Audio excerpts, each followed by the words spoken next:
It's Tuesday, June 5th, and I'm here by myself. In case you haven't heard him mention it 10 or 15 times per newscast in the last 6 months, Wendell's gone to Computex. And Krista is somewhere in the hills of West Virginia, probably severely dehydrated by now. So, it's me. I'm not happy about it. You're not happy about it. Although, I'm positive that all of you are too sensitive and socially well-adjusted to mention that with cruel comments. Most importantly, the YouTube algorithm is not going to be happy about it. But here we are. We gotta, you know what we do? We gotta take our sour grapes and we have to make delicious wine. And as promised, I've been pre-gaming for about 15 minutes. So maybe it'll be more entertaining. Who knows? I don't know. Let's get right to it. In case you haven't heard about the hot new outrage point on the internet, it's the new EU laws, or that is the proposals for new EU laws.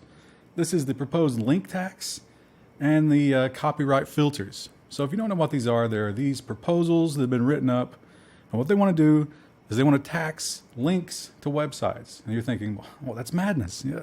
Are you saying that if I post a link on my website to another website, I owe them money? Absolutely true. Every time it's clicked. And the other one is the mandatory filters to try and prevent copyright material. So you must install a filter on your website that keeps any links to anything that's considered copyright material off of that site preemptively. And these things are insane, of course. It's absolute madness. And now that we've seen the GDPR in effect, and the unwanted repercussions of that, you can just imagine how bad this is. But it is a little bit blown out of proportion. You see, these proposals are in their infancy. It's in the very early stages. There are years before this will go to a vote. Although, as TechDirt comments here, now's the time to get involved. I'm not going to pretend to understand how EU law works, how things become laws, how the whole process.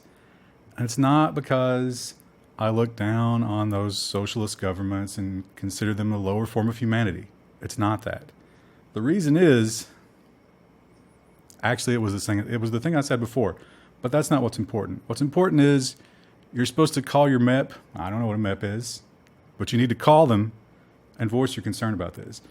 Now, there is the incendiary nature of this. There apparently is a group of lawmakers who are pushing back on some of these things, at least in the media. You know, the talking points are, yeah, this is a little crazy, but that doesn't change the idea that you should try to get in front of it. You know, we look at net neutrality, we look at GDPR, so you should learn about this and not just listen to my summation of it. You should go and read articles about it, like the ones linked in the description above.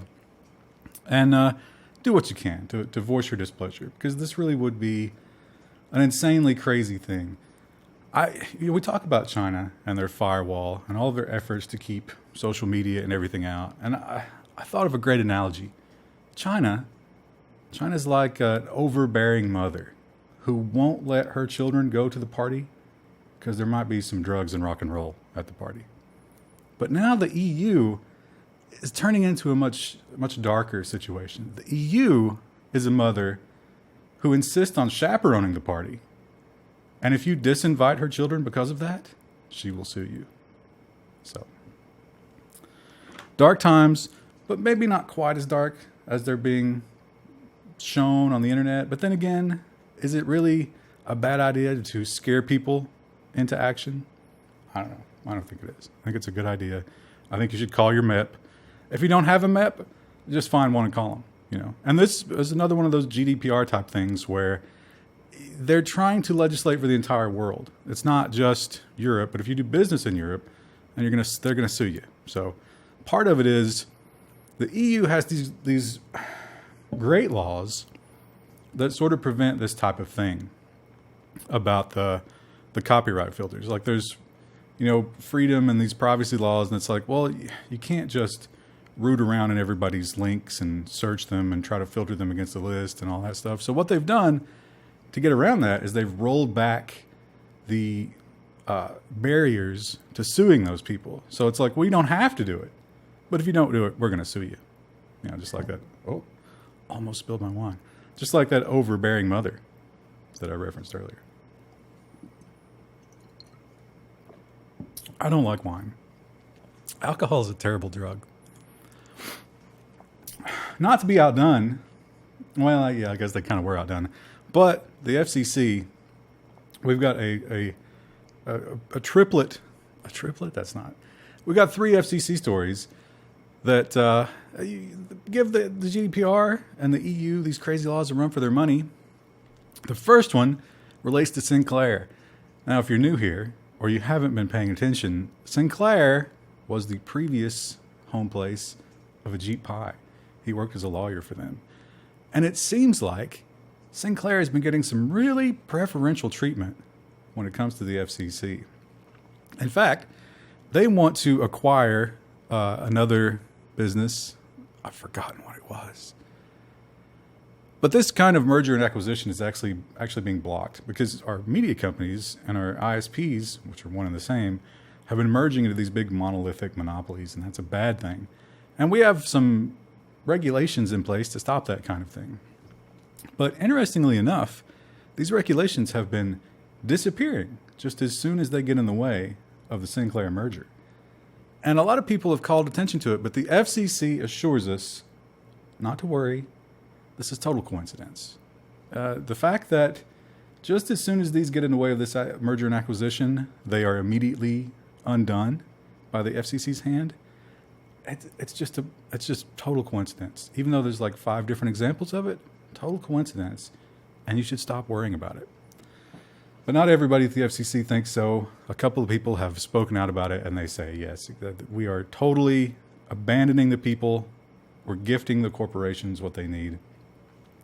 The argument, as it always is with Ajit Pai and his cohorts, is we're rolling back needless legislation. You know, we want to get this regulation off the books because it's bad, it slows things down, and we want a free market. But sort of betraying that is one of the things they reinstated here, reinstated to reduce regulation, was a UHF loophole. And there's some kind of rule that a certain percentage of the news outlets in a certain market can't be the same company. And they just reinstated this weird UHF loophole to bypass that. So it's like we're deregulating sometimes, re-regulating sometimes, and it just so happens that it's perfect for this merger to go through. Pretty disturbing. So if you haven't seen some of the YouTube videos of Sinclair Broadcasting sending a script out to all the local news stations, and that's what's happening here. They're acquiring a bunch more local news stations. But you got to go watch the video. I think it's actually in this TechDirt article. Again, the link is in the description. And you can see all the local news stations just parroting the same ideas and the same things. They're reading from scripts written by Sinclair, and there's going to be a lot more of it when this happens. And notice I don't say if this happens, because it's probably going to happen. The FCC also has these wonderful, oh, you know what? I forgot to drink. If you want to follow along with the drinking game, every time there's government corruption or dystopian future, or you laugh because the only other option is to weep and you don't want to lose the respect of your family and coworkers, take a drink. Play along at home. You can adjust to the alcohol volume of your beverage so that you don't black out. Or don't. That was a government corruption drink. So yeah, FCC has broadband maps.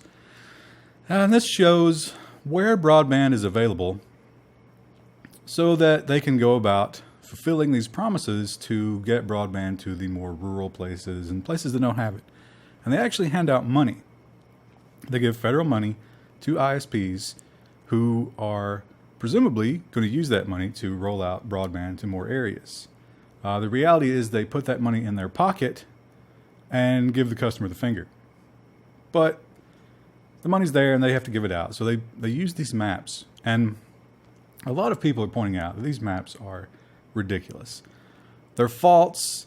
They give the impression that there's broadband a lot more places than there really is broadband. They consider the mobile stuff to be part of it. It's just an absolute mess. But a couple of senators have come out and they've said, you have to do something about this because this is federal money and you need to figure out the truth about these things. Stop polling the ISPs, maybe talk to the people, maybe put some boots on the ground, figure out what's going on. And the FCC says, we're going to need a 90-day extension. And nothing will change. Government corruption drink.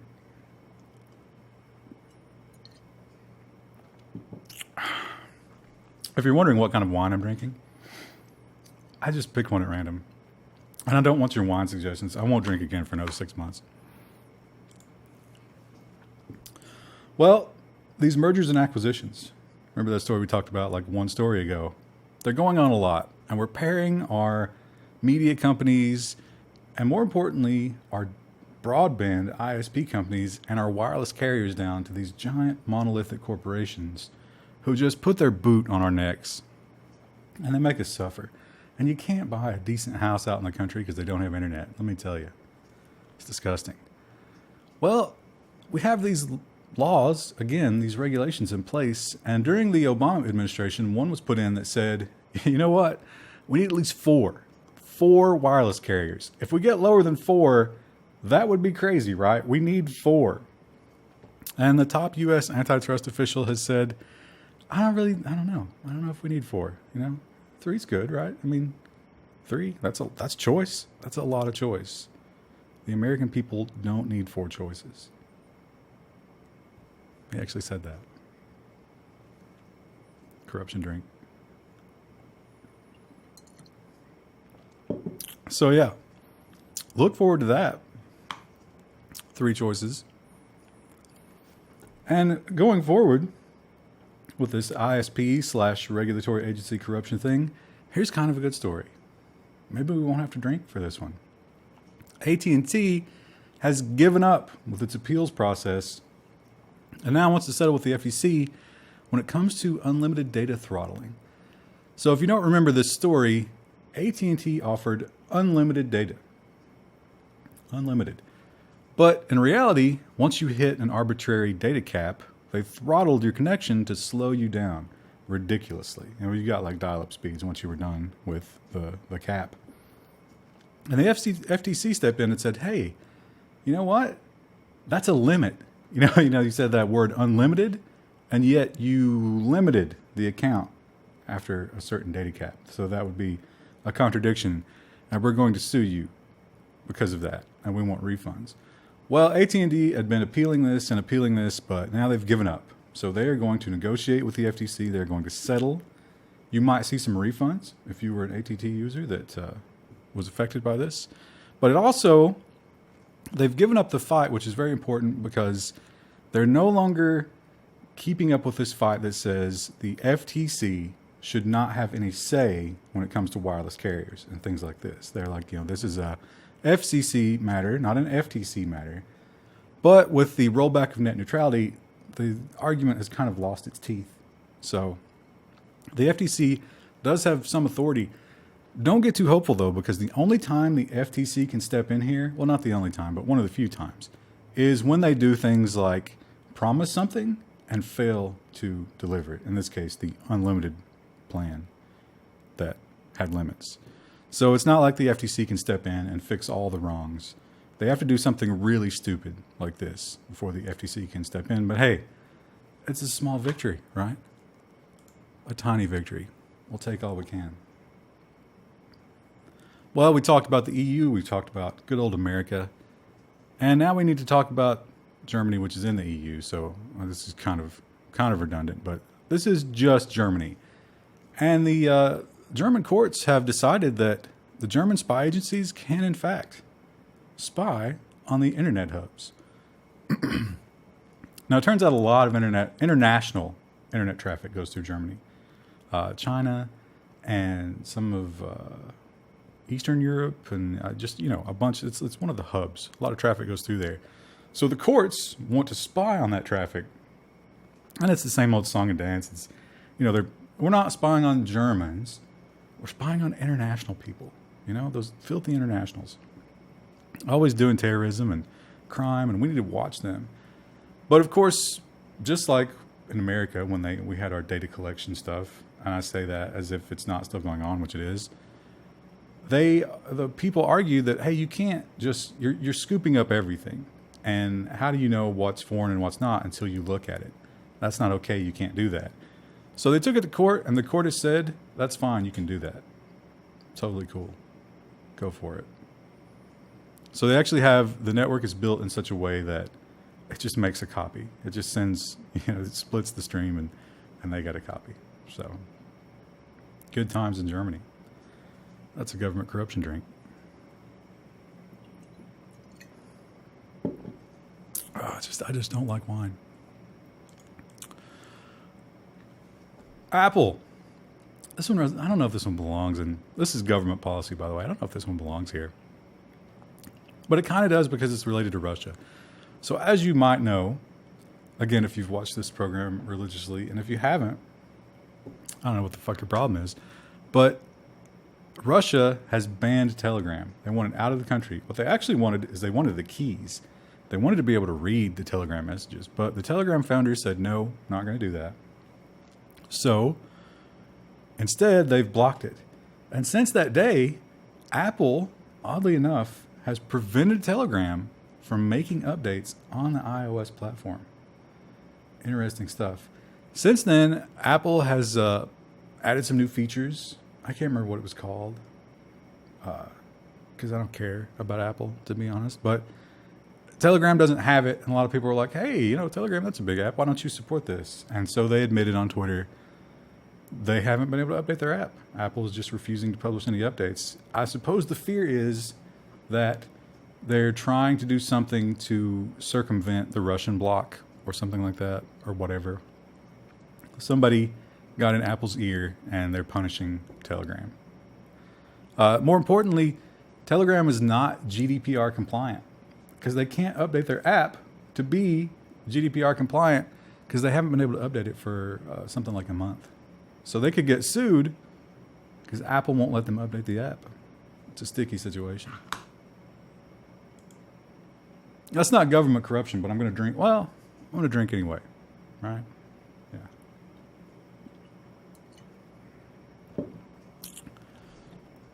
Speaking of Russia, I didn't mean to put these two stories together. This was just magical coincidence. Kismet. Kaspersky had their lawsuits tossed, and the ban will continue. If you don't know the story with Kaspersky, the American government thinks that they're in league with the Russian government, and they have punished them. They've banned them, and you can't use them in the U.S. government software and stuff like that. You can still buy them in America, but a lot of places like Best Buy and stuff won't sell it. Anyway, they said that was wrong, and for a variety of reasons, you shouldn't be able to do it because they're not in league with the government, or so they claim. And they sued, and shockingly, a Washington, D.C. court threw out the cases. So the ban will persist, and Kaspersky is probably not in a good place financially because of that. So, those pesky Russians. Google, I'm not drinking on that one because, I don't know. I'm on the fence. I'm also getting a little bit of a buzz, so I think I have to slow down a little bit. I have to drive home after this, so I'm going to Twitch stream to sober up. But I didn't bring any food. I didn't think this through. Google, also guilty of not thinking things through. They have Project Maven. So if you don't know about Project Maven, we reported on it. Why don't you know?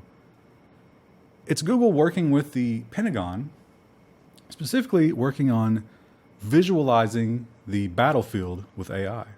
Drones in particular, they mentioned. So a drone flying over enemy territory using the TensorFlow AI to image recognize what's going on below it. Sounds a little scary, right? That's a little bit like Skynet. Well, a lot of people feel that way. A lot of people, there was some backlash, especially from inside Google. So a couple of people quit. I think like 12 or 13 high-level people at Google quit. A memo went around and everybody signed it and said, we don't want to be a part of this. So Google, to try and sort of put out the fire, has released these ethical guidelines.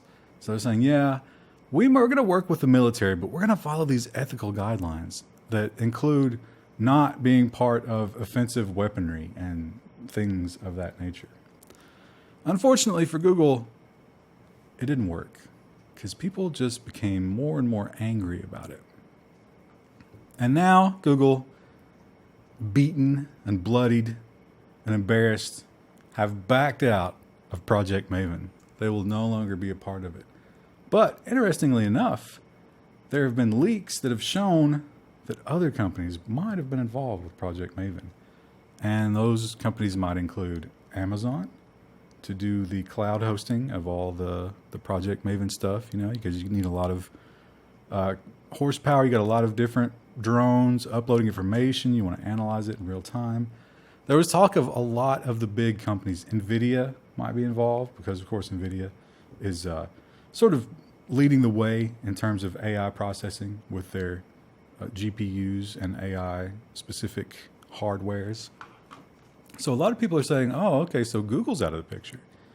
But who else is still involved? Who else is still part of this horrible thing?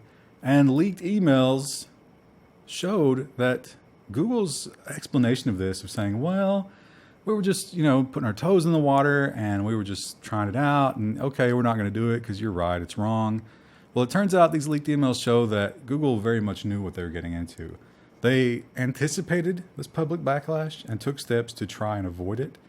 There's language in there about eventually this is going to get leaked and we need to prepare for that. We need to figure out how to sort of downplay the horror show that this is. And they even talked about when they backed out of the program, they were like, well, it was just 15 million and that's not a big deal to us, so we'll just leave it alone. But these emails show they expected this to expand into hundreds of millions, if not more, because they expected the Pentagon had already set aside a ton of money to be like, oh, yeah, give us this great battlefield AI awareness, and we will just throw bags of cash at you. So Google's not going to do it. Something tells me that someone else will. You know what I forgot to mention? We redid the set. I mean, you've already noticed, but I should have mentioned this in the beginning. The other thing I need to mention, I just spotted it in the camera, is this display it's freaking out because the computer that we've got to drive the displays is not up to the task of driving two displays. We actually added a TV. A little, what do you call that in the middle of a play where people go outside and use the bathroom? I can't think of that word. But a small break in the news. We got another TV. The patrons have gifted us money, and we've used it to improve the set. So we got a new TV. It's a little bit fucked up, but it's new. It's good. The TV itself is good. It's the computer driving it. Also, the computer driving it, while we rearranged the discs or the set, we damaged it somehow, and the internet connection is gone. So I was going to change the picture, but I can't. I actually had a really cool picture of cats' faces and Godzilla's faces making the same faces. I was really excited about it, but didn't work out. But yeah, we got the new set. So thanks to the patrons. God's people, I'll tell you, they're doing God's work. Oregon. There was no segue there, but Oregon. Oregon has had a false emergency alert. We've had false emergency alerts in Hawaii. We've had false emergency alerts in Alaska, and now Oregon. This one was kind of fun because it was not specific. The one in Hawaii was a nuke, so that was like, you're all going to die. The one in Alaska was tidal wave, I think, or tsunami, which that's probably going to kill you. This one was just prepare for action. What it could mean a lot of things. It could be a sexual advance. Prepare for action. So the Oregonians, is that how you say that? Oregon, that's stupid, isn't it? Oregonians. The Oregonians flooded the supermarkets and bought up all the water. Everybody just buys bottled water when shit goes down. That's probably a good thing to get. I don't know. Seems like you'd want to prepare a little bit more, but bottled water, that's a start, I guess. And it was just a mistake. That was a default message, and somehow this thing went out, and there was no emergency. So, good job, Oregon. Oh, I'm starting to feel it. Uber. Uber has a panic button. So, wait, you know what? I think an emergency alert, a bad emergency alert, I should drink to that, right? Yeah. Uber. Uber has a panic button. So while you're riding around in your Uber, there's going to be a button in the software. And if you feel threatened by your driver or anything going on during the Uber ride, you can push this button and 911 will be dialed. That's a savings of 2 button presses. See, 911, that's 3. Emergency Uber button, that's just 1. On top of that, Uber plans to offer, where it's legal, because some places it's not legal, to offer 911 information through the emergency button click of where you currently are and where your destination and starting point were. So if your Uber driver begins to sexually assault you, you push 1 button and the authorities are dispatched to your current location. So maybe a little disturbing, you know, but something else that did happen, I didn't include it in the list, is Uber driver and his passenger got into a shootout. They both had guns. Uber drivers aren't supposed to carry guns, which is crazy because, of course, if there's a rule that says you're not supposed to carry a gun, I'm going to rob you. And I don't know how that played out. I didn't follow up on that. But this guy could have certainly used the emergency button.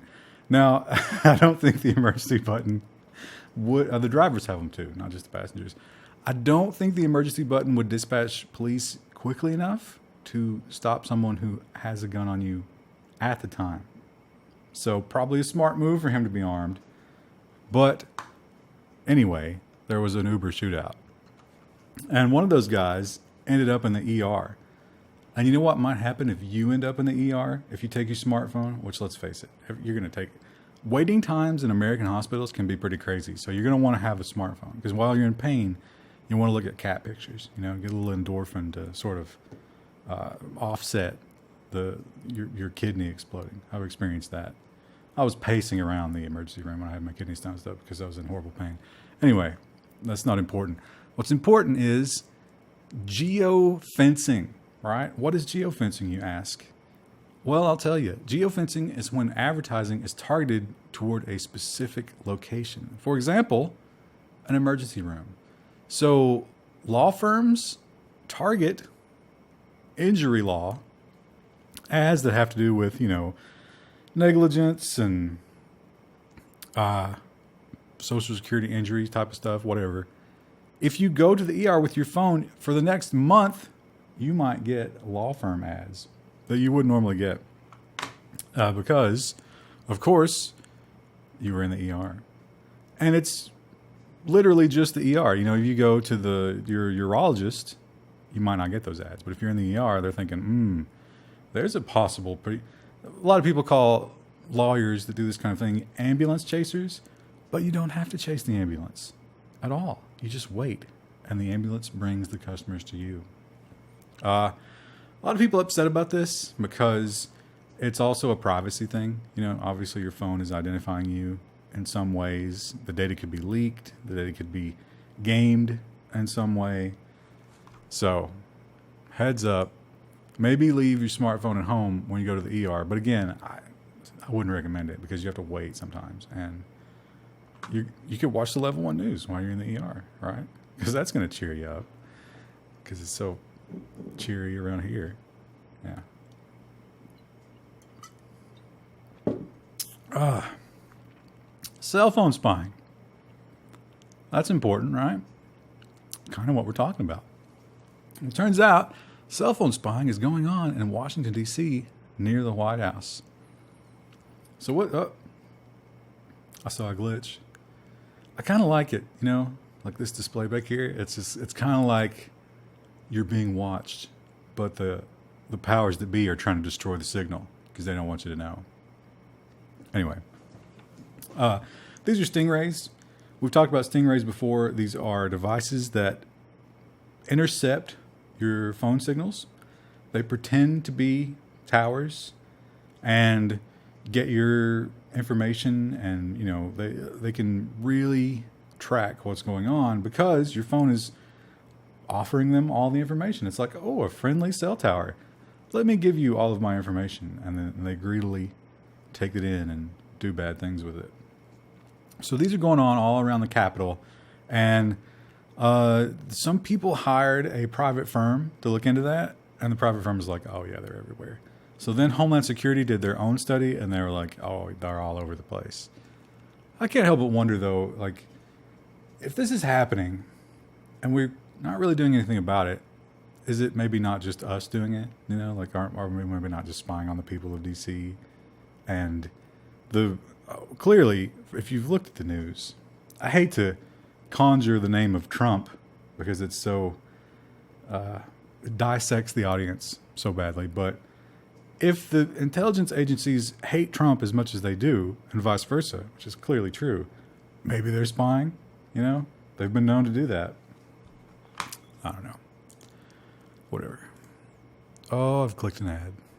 What have I done? Steam. Everybody who's anybody has Steam. In fact, 125 million people. I don't know if that's just in America. I don't know. Anyway, that's a lot of people, right? That's a lot of people with Steam. Turns out there was a horrible, horrible vulnerability that would allow remote attackers, it was some sort of packet injection type deal, to just run whatever software they want on your machine. These guys did a demonstration. If you want to look at the details of it, they were able to open Calculator on the victim's computer using Steam. And that's bad news, but it's been fixed. So everything's cool. Don't worry about it. Just letting you know, FYI, your security was non-existent for the entire time that you had Steam. So, yeah. Yahoo, how about them? Not been a good decade for Yahoo, to be honest with you. The 2010s, it's been bad. They got hacked. And they also pretty much faded out of relevance. But the hacking was the Russians. Oh, the fucking Russians, man. The Russians hacked Yahoo. They got the accounts. Well, it turns out they weren't quite as good as breaching the individual accounts, right? They got the list. They targeted individuals in the list whose emails they wanted to hack, and they sent them to a Canadian by way of Kazakhstan gentleman who had a website that advertised hacking. He did $100 per email address, which that's pretty reasonable, That's budget hacking right there. So the Russians sent him a bunch of politicians and so forth.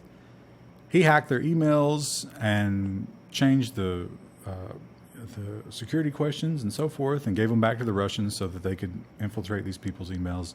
Charge them $100 a piece. Well, he has been sentenced to 5 years for his terrible crimes. He admitted to it, pled guilty. Pleaded. I don't know if it's pled or pleaded.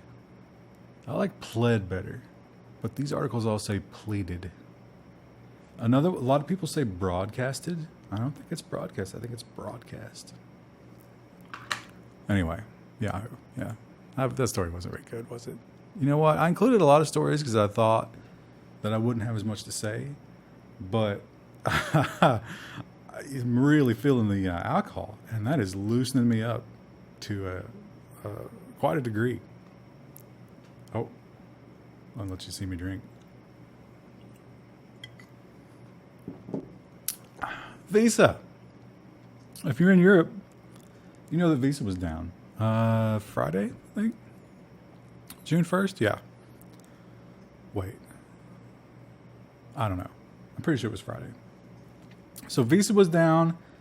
You couldn't make any payments in Visa. And American Express and MasterCard and, those other companies, they seemed to be okay. But then later that day, they also went down. Terrible tragedy. And of course, A lot of Europe has gone to these cashless societies. You know, they want to, it's the war on cash. Want to get rid of cash. Oh, how's that working out for you? Yeah.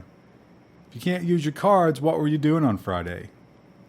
Were you picking through your pantry, eating olives and what else is, there's some things that people always have in their pantry. Parmesan cheese. Were you just licking Parmesan cheese off a stick? You filthy socialists. The TSA. If you've flown in America, you know that the TSA, they like to get a hold of your junk and jostle it around. They're looking for weapons and explosives, presumably, but they like to get a pretty girl and they like to just put their hands on her. Well, a lot of people don't like that. And a lot of people speak out. There's even a protocol where you can be like, I don't trust this high school dropout TSA agent. Get me a witness so that somebody else is watching, and when he puts his hands on my balls, somebody's going to know about it, right? It turns out you go on a secret watch list. If you fight back against the TSA for any reason, if you complain about their groping, you go on the watch list. Pretty weird. They've also talked about people who just loiter around the TSA checkpoint, maybe filming. They hate it when those videos come out. So if you do anything that the TSA doesn't like, you're going to go on the secret watch list. What happens to you on the secret watch list? Nobody knows. It's a secret. But you better not speak out when somebody grabs your junk, because the watch list, clearly. Facial recognition. We talk, you know what? TSA. I got a drink for that. I think I've skipped a couple, but I mentioned earlier I don't drink alcohol. My tolerance is real low, and I got 2 more news episodes to do. So it is, yeah, those are going to be interesting. Tune in on Friday, because the liver is catching up to the stomach at this point. Oh, terrible. Facial recognition. Schools are installing facial recognition. So the idea here is there's going to be a blacklist, right? Students who are weird and creepy and maybe have done things that people think might turn them into a school shooter, they're going to go on the blacklist. Anybody in the community that has, violence, types of crimes, things like that. Probably if you tweet pictures of you at the gun range, you'll go on the list, And the facial recognition will be looking for these people, much like the Chinese facial recognition. And if you enter the building, it will trigger some kind of response from law enforcement. So the idea is to stop the school shootings before they happen. The problem is pretty much every school shooting has happened from kids that no one really thought was going to do that. The Parkland one was the big exception. That guy was clearly crazy, and several people had turned him in. But for the most part, this would have no impact. The most hilarious thing about this story is they took the top 10 weapons used for school shootings. Okay, the top 10. And if it sees one of those, it will also immediately contact the police. Why wouldn't you contact the police if you see any handgun or any gun entering a school, right? Like, why the top 10? Do I just need to go get a high point in order to do a school shooting now? Some garbage gun that no one likes? Maybe like an obscure... I'm going to get a Makarov 9mm, because nobody has those in America, right? That's one of the stupidest things I've ever read in my life, And that's a high bar. But yeah, congratulations if you go to school. Facial recognition. That's what's going on. And our final story, I always put my favorite story at the end. And usually we vote on it, but today I'm by myself, so it's my favorite story. Oh, and drinking for the school shooters. I'm about halfway, so yeah, 2 more news episodes. That was a small drink. China also using facial recognition cameras, and it was almost like China heard about our facial recognition, and they were like, "Oh man, that's You're using it like beginner. We're going to do expert level dystopia. We're going to use it in the individual classrooms to measure attentiveness. This is fantastic. I've got to show you. Yeah. This is the interface that the teacher will have. And so this is an average of like how many students are happy, how many are sad, how many are not paying attention. And the teacher is going to have this at all times, like a dashboard of what's going on in their classroom. Amazing. So you can't just, like, if you just zone out, the facial recognition is going to know. You have to be attentive. And this is, this is an AI camera facial recognition type of thing that is just pure dystopia. Like, you're not even allowed a moment inside your own mind. You have to constantly be focused on the propaganda. It's incredible. It's a bold move, and you really can only get away with it in China.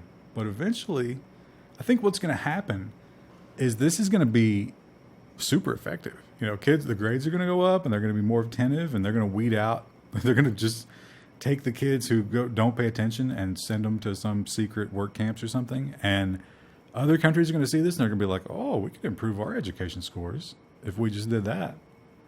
And that's what they're going to do. And that's dark. It's the darkest story of the week. Well, is it? Well, I'm going to say it is.